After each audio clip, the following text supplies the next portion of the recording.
Hey y'all, how you doing? Alrighty, as you can see, back out in the garage again, and updates. The 9 1/4. How did it fare? Did it work? Did it not? What happened? Well, it's back together. It's all in the truck, and I am sad to say that it did not work out as well as I'd hoped. Um, there is some bad kind of bearing-like noise coming from it. So I've got two options: either rebuild it again, or try to repair it again. It seems like the noise is coming from the pinion bearing area, or take it to somebody else and have them rebuild it. That's not a bad option, outside of the fact that they there's not many people around here in my area that do that kind of work, and they charge about $500. Yeah. So, and then they plus the parts. So, yeah. So that wouldn't be necessarily probably the best option. So, next option.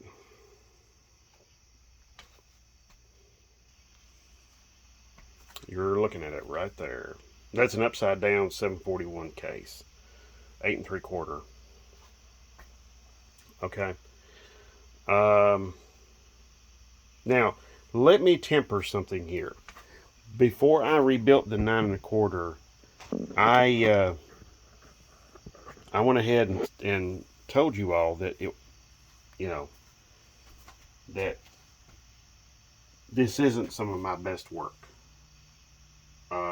I'm not that comfortable doing it. It's out of my wheelhouse, I guess you could say. I'm not that comfortable doing it. So, um, but the whole thing with these videos is I'm getting on here and I'm sharing my experiences with you all and showing you how I go about doing all this. So there you go. Now this one here rolls, or well, let's see. Let me roll it over here where the okay. So this one rolls pretty good. The pinion, the yoke, as you can see right there, is removed already. And so I'm just going to disassemble this and get this disassembled, because I've got some bearings over here, and I've got like 3 or 4 of these already. So, and I've got a housing that this can go into that is wide enough for my truck. So there we go. Plus, I've got a friend of mine who has given me a rear end for my truck as well. I don't know anything about it though. I don't know what kind of shape it's in, what kind of gear it is, what kind of anything. So I'm going to go look at that in a couple of days. But today, right now, I'm disassembling this. So there we go.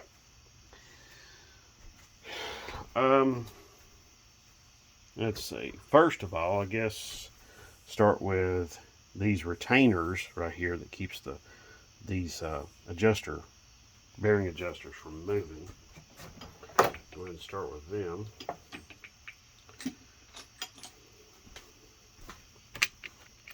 I'm going to attempt to try and re-gear this. This is 323, I think. Gear. Yes, this is a 323 gear. And I'm going to attempt to re-gear it to a 355. So, we'll see how that works out. And the 741, what I'm referring to when I talk about 741 case, is I'm referring to those last 3 digits right there of the casting number, 741. 741 is the least expensive 8 3/4 you're going to come across, and it's the one that hardly anybody really wants. Okay, not many people put much value into this this particular casting. It has the smallest, I believe it has the smallest pinion shaft or the smallest pinion bearing. So that's why some people, I think, aren't real fond of it. But you can get them pretty cheap. So, you know, that's a pretty nice trade-off. Okay, let's see. What's next? I'll tell you what, I'm going to get some sockets and I will be right back, okay? Alright, I'm back, and we're back on this here. Okay, let's see.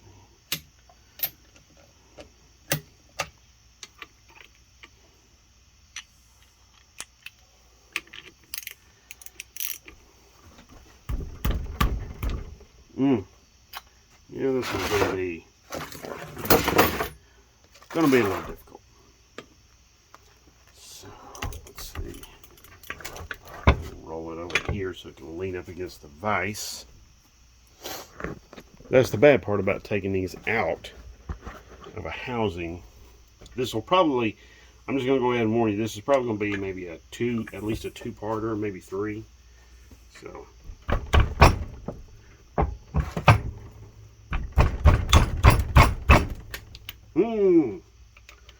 dude is tight. So. Ouch. Okay. Oh boy. All right.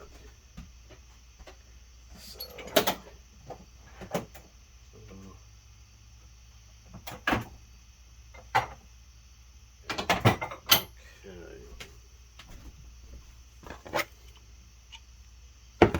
Let's see.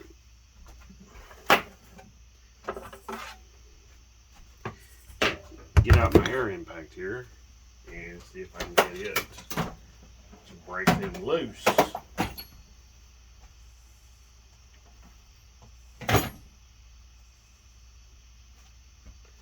Three-quarter.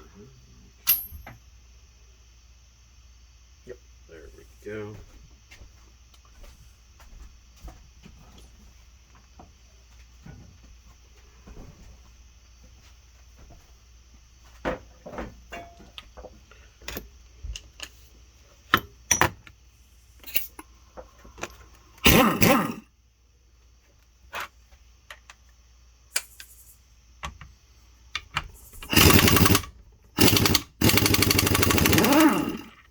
Hey, wait up.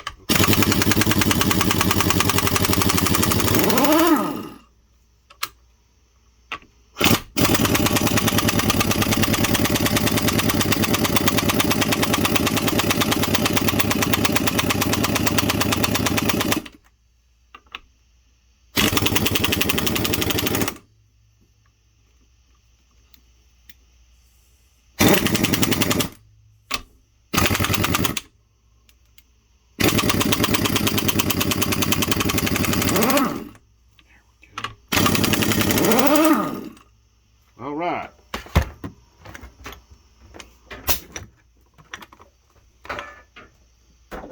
Okay. All right.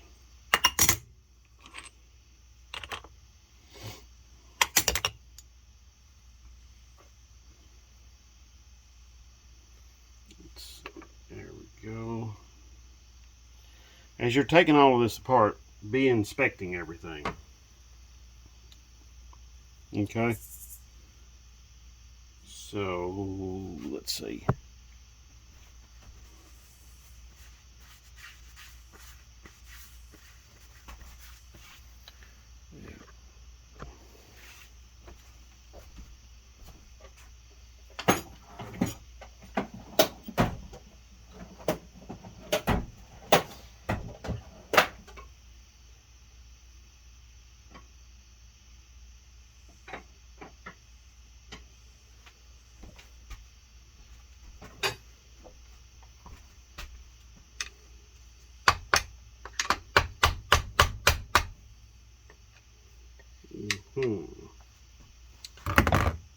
Love to have a spanner that would fit this, you know.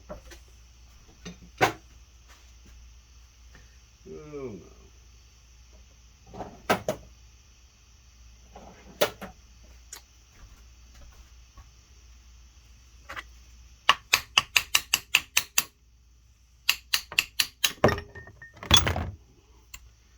I don't know if I can pull it straight out or not.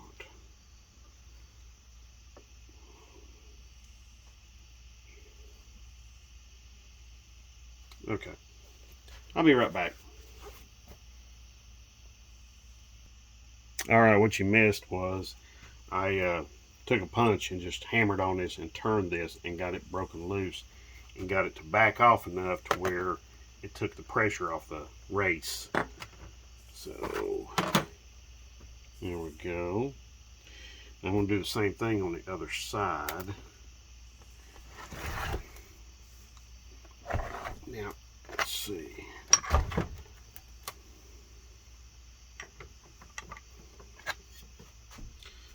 Hope you can see right there. I'll tell you what, let me turn this so you can see a little bit better.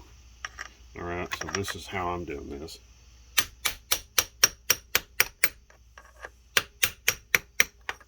So as you can see, there we go. Just take the pressure off. Okay. Now these, I've got to like reorient these. Let's see. Yeah, so this was sitting like this.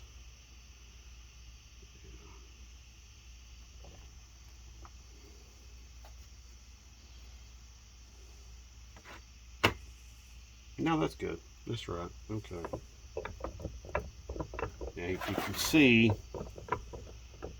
that's what those adjusters do. They keep this from rocking back and forth, and they set the play in the backlash, and they don't allow it to have any play there. Okay. So, I'm going to do that, and it's just going to come right on out. See, just like that. There we go. Okay. Now your spider gears and side gears and that pin in the center, if you're familiar with other differentials and stuff. Let's see. You see right here. Okay, this has a pin right there, and there's this piece here in the center. They call that, some people call that a thrust block. That's what I'm going to call it. That keeps it from the axles from moving too far one way or the other. But this is movable. This thrust block is movable. Okay, it moves a certain amount either way, and I don't know if, yeah, see, I can move it with my fingers. And when you adjust your bearings on your axles, this moves in conjunction with them. Okay, and see, one side is adjustable, the other side isn't. So what you're doing is you're just adjusting all the play out of both sides with that one side. So there you go. That's how all that works. And that block in there, that thrust block, allows that to happen. So,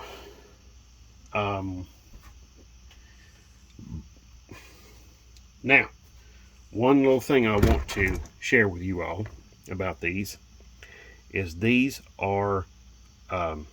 bolts are backwards. They're reverse thread.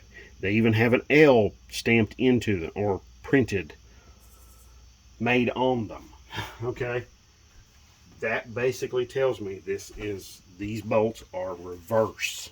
They are the reverse of what I would use normally. Okay, so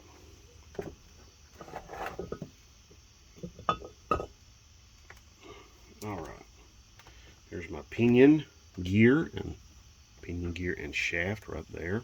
Okay, they just come right out. Now this one here has some stuff printed on it. Oh, it has the ratio 323.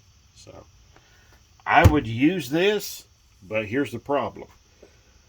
My truck is just a V6, and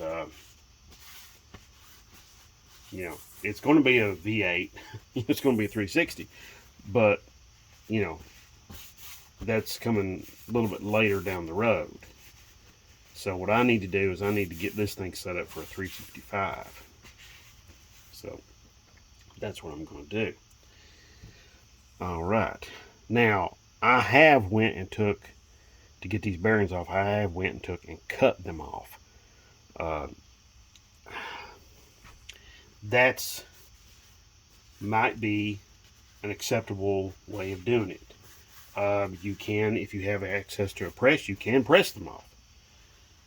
I'm going to look these bearings over, because this thing turned just like butter. I mean, it was so nice. It was just like ridiculously nice. So yeah, I'm going to check these races out and make sure they're perfect too. If they're not, bearings and races are getting changed. So all right, so I'm going to get these off, get the bolts out, and I think I'm going to have to heat the gear up in order to get it to come off. But first I got to get these bolts out. So like I said, they're backwards threads, so lefty is tighty and righty is loosey. So yeah, just the opposite. So yeah, this one's going to be weird on me. So be right back. Okay, y'all.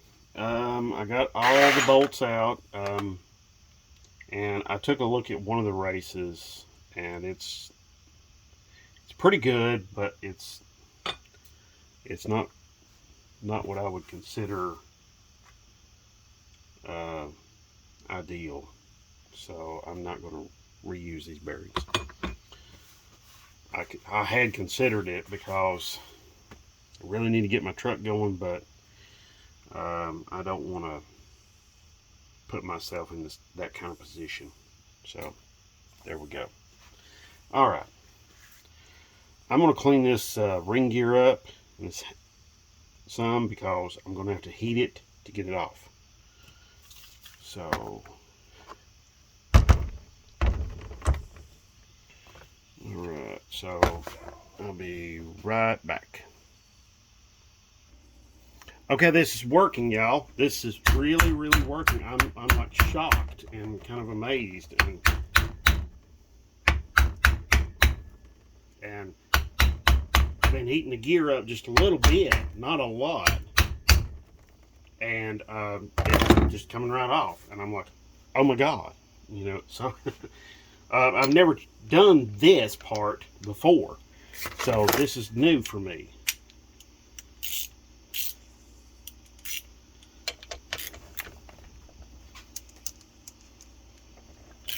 I'm trying to not touch the gear.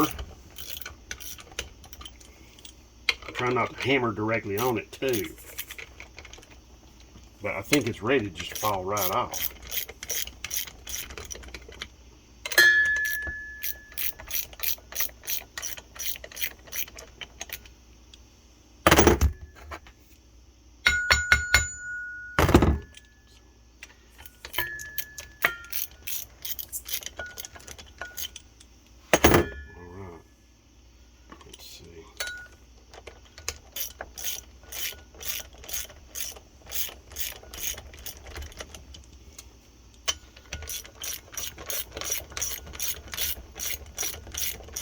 Yeah, I didn't heat this thing up very long, so yeah, I'm still a little gun shy about touching this. At work the other day, I kind of burned myself. I work in the garage, and I was heating something up with a torch, and I burned myself. So that was not pleasant.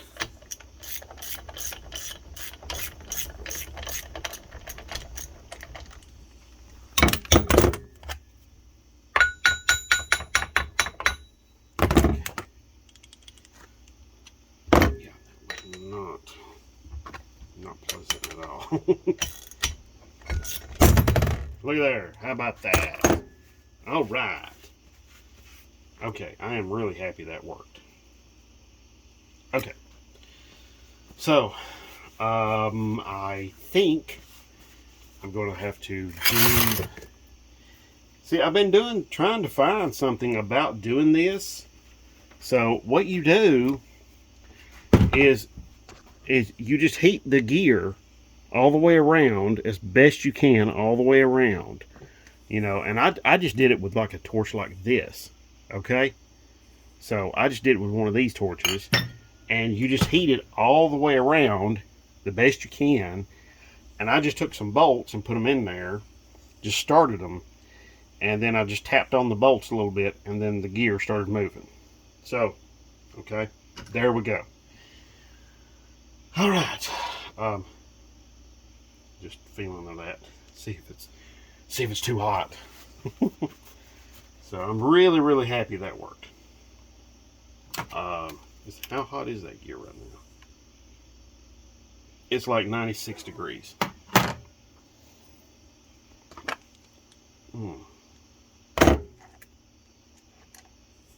Now, something you're going to notice when you do this, the bolts, you know, of course, yes, they are backwards threads. But something else is they fit pretty tight in these holes here.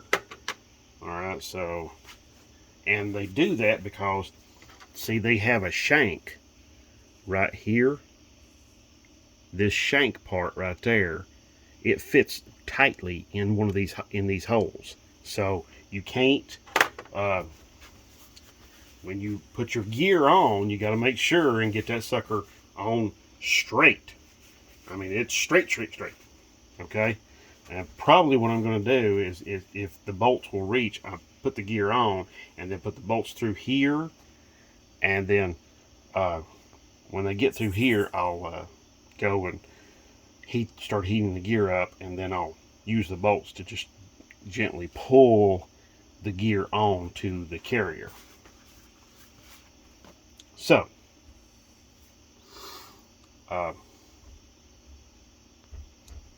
okay, yeah, that's not hot. It's not too hot at all.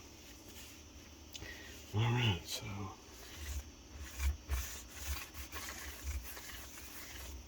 okay, that is great. I'm really happy that worked. Just comparing the two of these and seeing if we got. Yeah, looks like they are going to interchange and be happy. All right. So,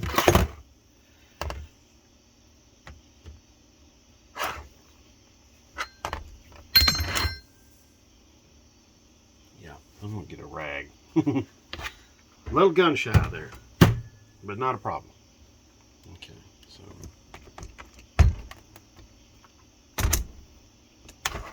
Okay, now, being the nature of this,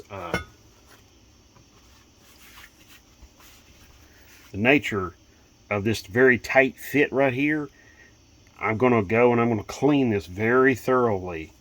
Okay, I'm going to clean off every little bit of crud and filth and everything, and try to get this thing just as clean and as pristine as possible. You notice the back of the gear is really cleaned up. You know, cleaned on it quite a bit.